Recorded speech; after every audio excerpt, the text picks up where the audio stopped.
This is your daily dose of all things royal. Welcome back, my gorgeous, good-looking friends.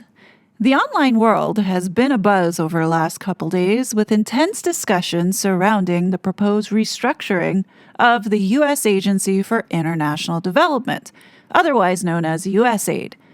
Democrats have vociferously opposed these changes, raising the alarms about the potential consequences.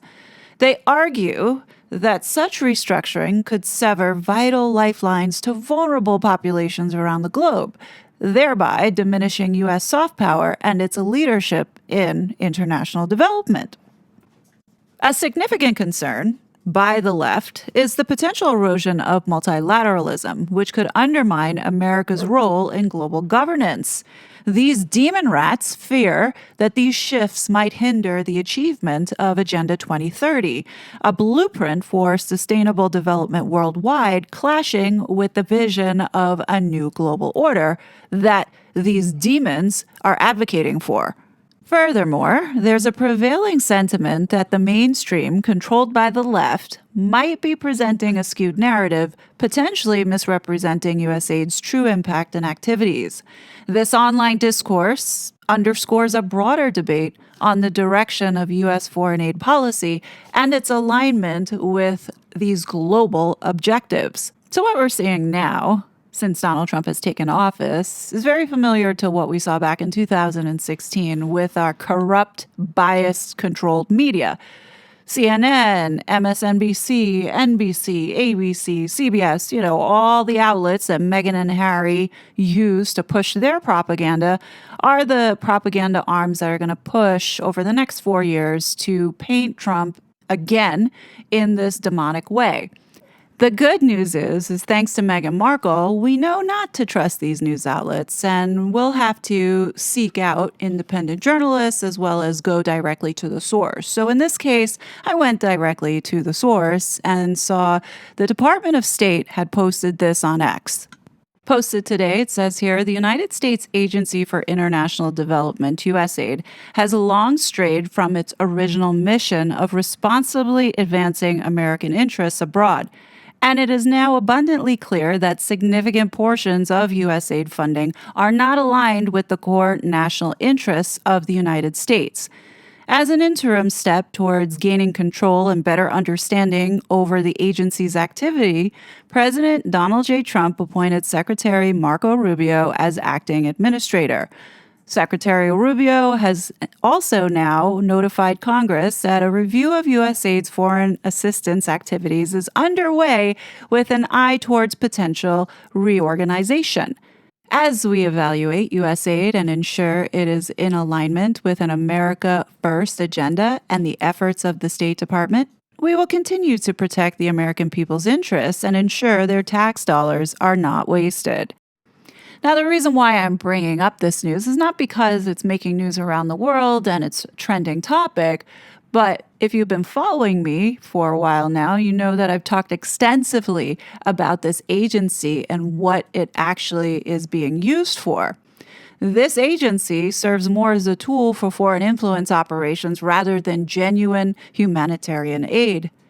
USAID, as having overreached its mandate, engaging in political influence, capacity building for U.S. interests, and censorship, particularly involvement in internet content moderation and influencing foreign elections. This is the vehicle that Chia uses to fund these regime changes and color revolutions. USAID's foreign influence includes developing activist organizations in countries to align with U.S. policy goals, effectively acting as a central hub for coordinating covert activities. This is what Harry and Meghan have been a part of and have been doing. Under the Biden regime, Colombia and Nigeria were two strategic countries that the U.S. had pumped billions of dollars into in order to further it's not even U.S. interests, but more of the globalist interests, such as these extremely destructive SDG goals. I've talked about this before. At the end of the day, the ultimate goal for these people is this cognitive security, being able to control the masses. And we all know that the biggest obstacle to doing this is not being able to control the information flow on what people see, as well as what people can say. So now when you go back and you revisit the Nigeria trip as well as the Colombia trip, the activities they were participating in were a part of these covert activities the U.S. strategically carries out in these countries. The money to fund it came from the United States taxpayer. And this is the scam that these NGOs are running to launder American taxpayer money. Let's revisit what was being said at the time when Harry and Meghan were going to Colombia. This is what I had to say back a couple months ago. And this article from The Telegraph comes out with the headline, Harry and Meghan tour being used as a distraction from Colombia's problems, residents claim. It says the pair are being used as political pawns by left-wing government, which has been mirrored in corruption scandals. Could it be that this is propaganda designed to throw the public off as a result of Meghan and Harry actually being tied to the source of this corruption? So I would imagine that somewhere along the line, the Chia is involved with this unrest, as they are with many other places where they want to destabilize. So as Mike Ben says here, so NATO Covert Action Club, the US, UK, Brussels, is using U.S. taxpayer money from USAID. Remember, I've done a video on showing you where money could be coming to fund the Harkles to get the country's most politically captured by the Atlanticist foreign policy establishment to all adopt digital ID tied to bank accounts. This is happening currently, guys. And this is a directive coming from the World Economic Forum being pushed by the United Nations. So this digital ID that's anchored to your bank account has been rolled out in these conflict zones where you see NATO touching them, from Ukraine to Estonia. You have Colombia, which apparently is the CIA's beachhead in South America, and Zanzibar. So the CIA is actually funding this through our foreign policy arm, which is USAID, and giving it to these programs. And what is the end state? The end state is to make this successful in order to then force it on the Western world, like the United States and the UK. So this is supposed to be all in line with SDG goal number 1. The problem here with these UN authoritarian visions that they have in this global digital compact is that they want to achieve connecting everything from people to devices, entities, and tied up in this one centrally administered location. Now, I don't know about you, I don't feel too comfortable with these people having that type of control, seeing their track record. You know what I mean? So what does Meghan and Harry have to do with it? Well, this is just all speculation, but this whole platform that they're gunning on surrounding censorship and protecting the kids and online harm has to do with the programs that are being run from this digital ID rollout in Colombia. I don't think it's a coincidence that 5 days ago, the World Economic Forum just so happens to write up this piece on Colombia's digital inclusion strategy focused particularly on women and helping women. Now, what is Meghan going to Colombia for?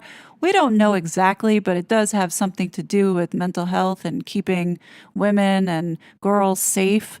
I would think that part of their solutions that they're bringing to the table, meaning nothing, has to do with something with this digital ID and encouraging and supporting the initiative, because ultimately they want it brought here to the United States and force it on us. And we know that Archewell's now getting into writing these pieces or these papers. I mean, we saw it with Australia, we saw it with the Aspen Institute. They did another paper, the Mental Health Summit. I guarantee that there's going to be a paper that's going to come out focusing on digital IDs. I bet you. What you see in the online safety bill under duty of care It says that internet platforms and social media companies will have a legal duty of care to protect their users from harmful content and activity. This means that companies will need to take proactive measures to prevent and remove harmful content. Part of this provision will also be access controls for end users through digital ID verification. This same essence of duty of care is also in the COSA bill that's being pushed here in the United States. Do you see where this is all going and how they are driving us into this without our choice? This is why it's so important to keep our eyes on what Meghan and Harry are not saying. It's what they're saying that doesn't matter. It's what they're not saying that does matter. And in my opinion, I believe this is what they're all working towards. In Colombia, they're stressing on the youth to adopt this, not only from the financial aspects, but also from a biometrics aspect. In addition, I believe they're pushing information to them. And in that case, this is where the capacity building and inoculation of information to brainwash them. And as you can see in quotes there by Michael Schellenberger, they're using the word empower. Where did we just see the word empower? Just right before in this tweet where it says, introducing digital IDs, empowering their holders. This is all one big psyops trap to come back to the United States to force us into doing this. And who do you think is on board lockstep with this? Well, that would be the Vice President of Colombia, Franny Marquez. At this point, given everything that we have witnessed with this couple and the strangeness around every single thing that they do, I would not be surprised if this was a government psyops in which these two are meant to be doing what they're supposed to be doing, and we find out later on that it was the CIA funding this trip and everything else that they have been doing. And I don't believe for 1 second that Charles is not aware, at least to some degree, of what his darling boy is up to, because the UK has been very much a part of this globalist plan. Now, if you've been paying attention to what I've been saying in the Stand Up for Free Speech series, the whole point of this censorship is to stop the rise in populism, because populism represents everything else that these globalists are trying to build for this new world order to collapse. And here we are yesterday, Tony Blair featured in the Times with this headline, Tony Blair, bring in digital IDs to get tough on populism. I'm going to go ahead and read some of this to you because this is truly frightening, especially with a headline like this, where it says, the former Labor Prime Minister who backs identity technology systems and facial recognition believes the public will gladly sacrifice privacy for efficiency. Raise your hand if you'd be willing to let the government track every facet of your life just so it could be a little more efficient. Oh, what could go wrong there? The article kicks off by saying, before he became prime minister, Tony Blair famously promised to be tough on crime and tough on the causes of crime. Now, he is convinced that technology will allow Keir Starmer to be tough on populism and tough on the causes of populism. With Nigel Farage and his Reform Party snapping at Labour's heels in dozens of parliamentary constituencies, Blair is urging the government to introduce a national digital ID system and roll out live facial recognition cameras to tackle illegal immigration, drive down crime, and deal with benefit fraud. Are we sure that this system is going to go towards cracking down on crime? Or is it going to go towards going after supporters of Nigel Farage? Somehow I feel like this is the latter to keep Labour in power. So now here you have this bureaucrat who, in my opinion, should be tried for war crimes over Iraq, but that's a story for a different day, now coming to the table and sticking his nose in a place where it doesn't belong. So Tony Blair suggests only by fully harnessing the power of artificial intelligence, AI, that ministers can deliver the improvements to public services that voters want while also achieving the savings the Treasury needs. He says, you've got to reorder the government around this technology revolution, he says. You should be able to have a state that is smaller, more strategic, and providing greater efficiency at lower costs. That is the holy grail of governing, which people have always aspired to Technology is the instrument that allows you to do it. Now, this next part, Tony Blair concerns me in the way that he feels about this. He says, we need to take a firm decision that we're going for digital ID. We are putting in place the building blocks for it, so that's good. But we should embrace it fully and roll it out as soon as we can because it will have an immediate set of benefits. And it continues on and it says, there will be a big debate coming down the line, and this is the political argument people should have, which is, how much privacy are you prepared to trade for efficiency?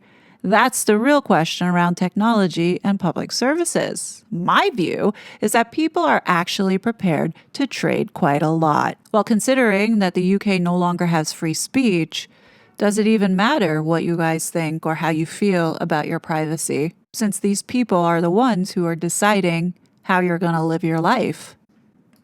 A digital ID system will allow you to know exactly who's got a right to be here and who hasn't. So it's got a benefit in respect of the immigration debate, Blair says. We have a vast flow of people coming through our borders. The small boats are one part of that. This allows you to identify those people. If they turn up and they're sick and they can't prove their identity, if they're in a serious condition, I'm sure the medical profession will always want to treat those people. But you then know that they're not entitled to be here and you can start to take action. Then, obviously, you can prevent people claiming benefits. It's sending a signal that there's no point in thinking you're going to come here and disappear into a kind of gray economy. A universal scheme would also allow the government to get a grip on the spiraling welfare bill, Blair suggests. If you have a digital ID and people have to prove their identity before they claim benefits, you would do an enormous amount to reduce the £10 billion a year that goes on different types of benefit fraud. To my gorgeous, good-looking UK friends out there, if you're listening, don't fall for this. You don't need a digital ID system to clean up the immigration mess that you have going on there. The United States is fully enforcing their policies and rounding these guys up and kicking them out without the need of putting everybody on a universal ID tracking system. The problem that I see here is this getting a little bit out of hand, considering that these people are so gung-ho to save the planet and want to tax you on every single thing and limit where you go, who you can see, what you can say. They track all that kind of stuff and you get some type of score. You might not even be able to get food next month because now all of a sudden you've been somewhat penalized for it. Or you had too much meat last month. You can't buy meat this month. Do you see the problem with all of this? This is where all of this is going. So, they can make it sound all pretty because right now the country's in crisis. Sure, I would love to see efficiency, but not at the cost of what you would trade in return, which is your privacy and to be able to cause problems in the future. And this is the problem that I have with this AI. This race to get there first, to be the superpower without putting people at the core heart of the solutions is a big problem. What are the consequences that could come down the road? There's going to be problems. Why are we not talking about that? Now, don't get me wrong. I am paying close attention to this here in the United States because this could easily be us too if we're not paying attention. But this is ultimately what the globalists want. So just because Donald Trump is in office doesn't mean that they're going to stop trying to pursue it. So now circling back to shutting down USAID agency, you can understand why there's a lot of noise coming from the progressive left or the Marxists who have been siphoning money. Let's talk about Harry and Meghan's trip to Colombia. If what I've been saying this whole entire time is true, then the money is coming from the American taxpayer through whether it be the National Endowment for Democracy or USAID. Both of these organizations that Franny Marquez is so tightly aligned with give this woman a lot of American taxpayer dollars from the intelligence community coming from the CIA. In any case, when you see Archewell Public Charity in partnership with the Colombian government, means that there's a 99.9999999% chance that indirectly, so it can't be traced, came from the American taxpayer. And we'll never know unless there's an investigation or audit, not only on Archewell Fugazi Public Charity, but the 11 shell companies that they have sitting in Delaware, as well as any offshore accounts that may be hanging out in the Caribbean. You notice that the more vulnerable and disenfranchised Maria Ressa, seen on this panel with Megs. I hope every person sitting in this audience will realize that this is the moment when you have to ask yourself the question of what you are going to do to demand better, right?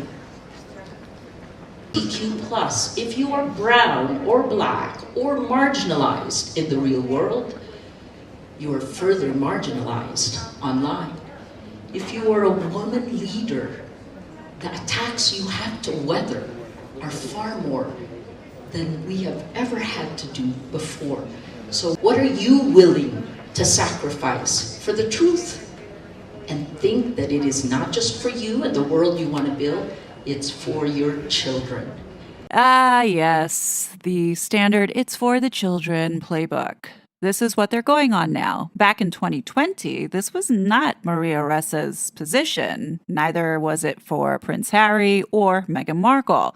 The conversation during the Time 100 talks with Prince Harry and ex-CIA Renee DiResta from Stanford, along with Maria Ressa, CEO of Rappler, talking about the public's demand for truth, indicating that journalists no longer are the gatekeepers of information. And this problem sort of started in 2016.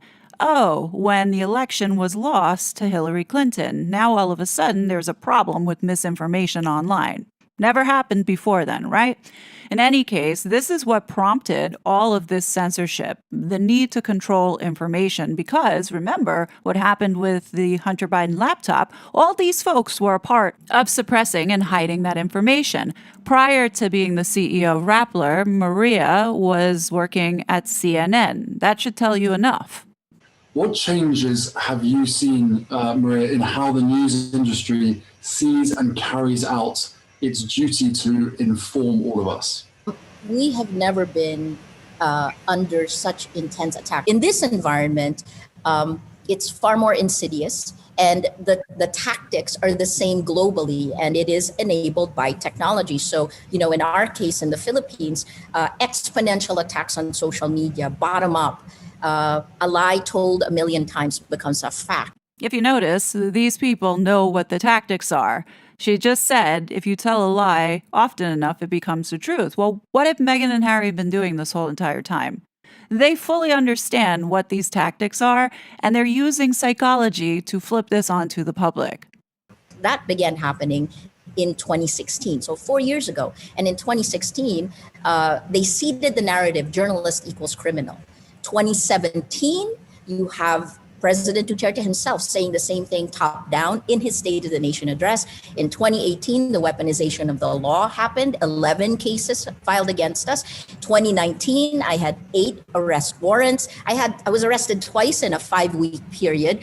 And 2020, I was convicted in one of the first cases. And the reason why is she's known to push propaganda. And you notice here, the playing the victim is always the default by these people.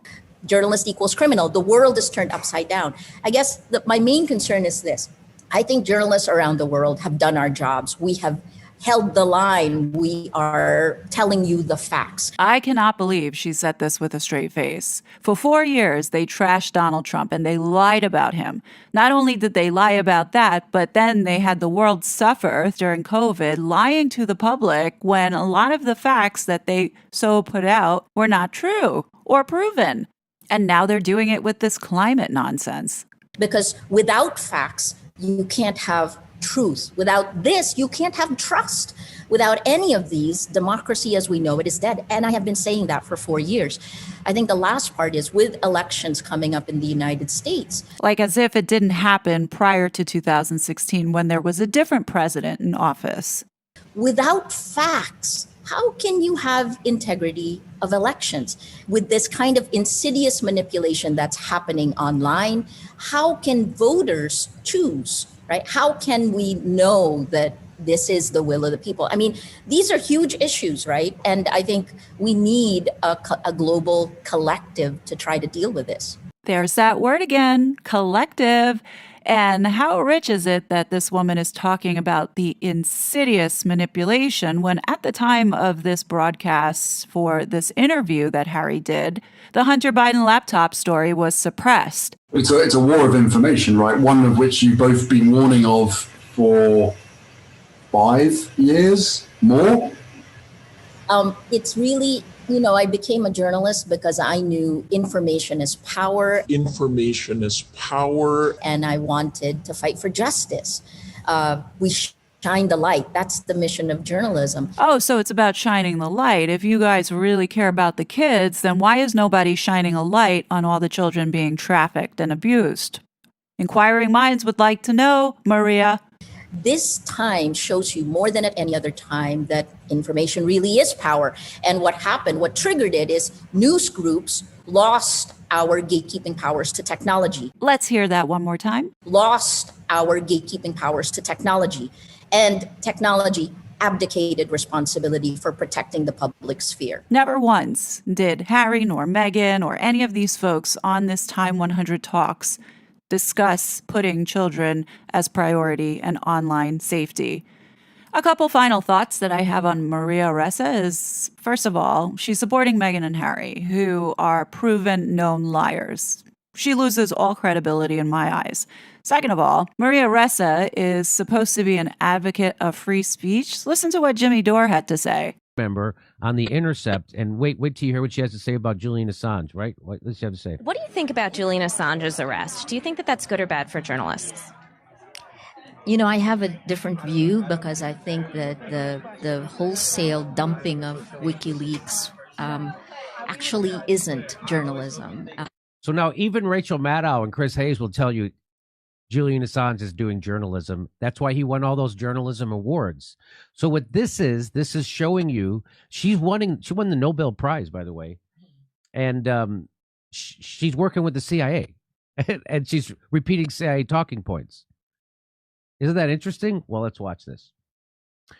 If I were a media beat, I'd cover this. The Intercept, a U.S. journalism outlet which brands itself as fearless and adversarial to U.S. state power, appoints to its board an individual from the National Endowment for Democracy, an arm of U.S. state power.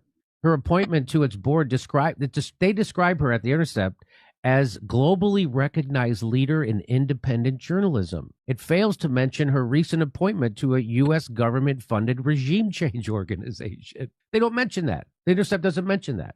And there she is. And that's it. The National Endowment for Democracy, which is, we know what that is. That's a intelligence front that goes and helps overthrow other governments for the CIA and Americans' imperialism. And she's a Nobel Peace Prize winner, and she joins the Movement for Democracy at NED. So she went right from the Peace Prize right to the CIA. I hope when you look at the sponsors for this forum, you see Luminate up there. Anybody have any idea who Luminate is? Well, let me show you. So Luminate is a global foundation that works on impacting and changing society, particularly affecting global policy as well as United States policy. So while they say that they're trying to give voices to the underrepresented, it's all bullshit. Luminate is part of the Omidar Group. The Omidar Group is a part of the censorship industrial complex. Pierre and Pam Omidar have tremendous influence in our elections, as they are one of the globalists who does have that kind of power. So no shocker that they are here supporting Meghan and Harry, because they are a part of this responsible youth power tech fund, whatever brainwashing initiative that they're, funding. You see, the big problem that we have with Meghan and Harry is that they have this system that is behind them and supporting all of these lies. So when you see Maria Ressa and Renee DiResta, and we see the whole censorship complex embrace them and allow them to pull off stunts like this, then you realize what you're up against. So Meghan is going to continue to keep doubling down on the narratives that she has put out there that were highly inflammatory. She's also never going to denounce the squad because the squad is very much a part of this engine. Now that the funding for USAID has been cut off, it will be interesting to see how these foundations move forward. Will they now start going at the state level to siphon money from the taxpayer? My guess is that's probably what's going to happen. I'm pretty sure Gavin Newsom will throw Harry and Meghan a couple bones, especially if he has an election coming up and he needs some type of celebrity endorsement. In my opinion, I don't see Archewell Fugazi Public Charity lasting for that much longer, especially since the majority of their work is pertaining to censorship and funding censorship initiatives. But then again, I didn't envision that this nonsense would have gone on for so long, so you never know. But what do you guys think? Definitely leave your thoughts below. As always, I will be back with more content, but until then, please be safe, and I'll talk to you later. Bye! It was such a fraud.